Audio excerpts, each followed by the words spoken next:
bring in Republican Senator Dan Coats of Indiana now. He's a member of the Senate Intelligence Committee and the ranking member of the Homeland Security Appropriations Committee. Welcome, sir. Thank you. What do you want to hear from the president tonight? What I'd like to hear is a very clear definition of the threat, as well as the proposal and the strategy to deal with this threat. As you know, many know that I've been critical of the president for not taking leadership during crisis times.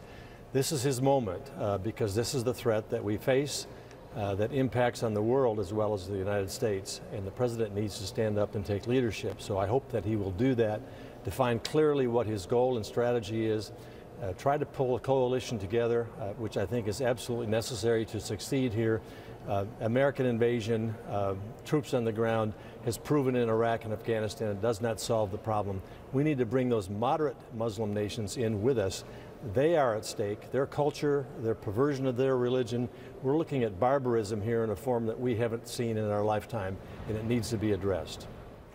Senator, I do want you to take a look at this picture because I found it quite interesting. President Obama met with congressional leaders to talk about ISIS, and when you look at the picture of them meeting at the White House, there it is, they don't look like people who actually want to be in the same room together, but it's vital they work together to defeat ISIS.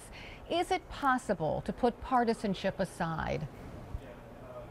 We have no other choice. We must put partisanship aside. This is a threat to the world order. This is a moral issue that faces not just people in the Middle East, but faces us with foreign fighters coming back into our country, to European countries, bringing this form of barbarism back to our shores. So this is something that steps above politics, regardless of the election, regardless of anything else. This is a challenge for all of us, but we do need a leader, and the president is that person. George Bush had his 911. This is President Obama's defining moment. We'll see what he says tonight, and I hope that we can all rally around and support and do what's right for the future of America and for the world. I hope so, but it seems like we just can't escape the midterm elections. I mean, one of the senators that was in that room, Mitch McConnell, he just released a campaign ad criticizing the president for a lack of strategy. Let's watch just a bit of that. These are serious times.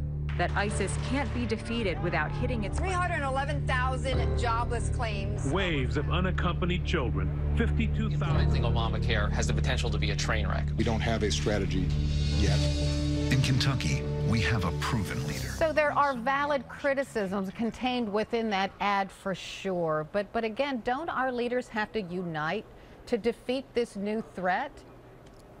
Well, absolutely we do. Unfortunately, we're behind the curve here, and we're behind the curve because the president has not given us the leadership we need prior to this point.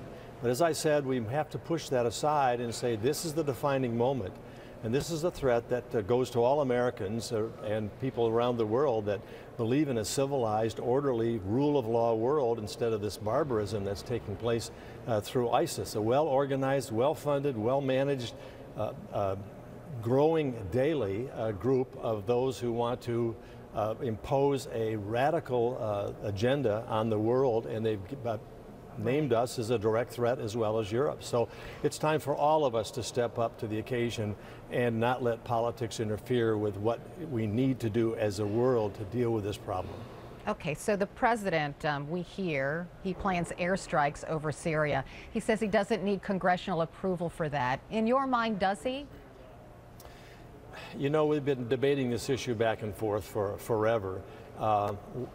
What we need to do is ensure that the American people know exactly what the threat is, that what the strategy is, and we need to stand together. Any president is wise for that president to bring to the Congress, the American people's representatives, the plan and get support behind him. If not, it will fail.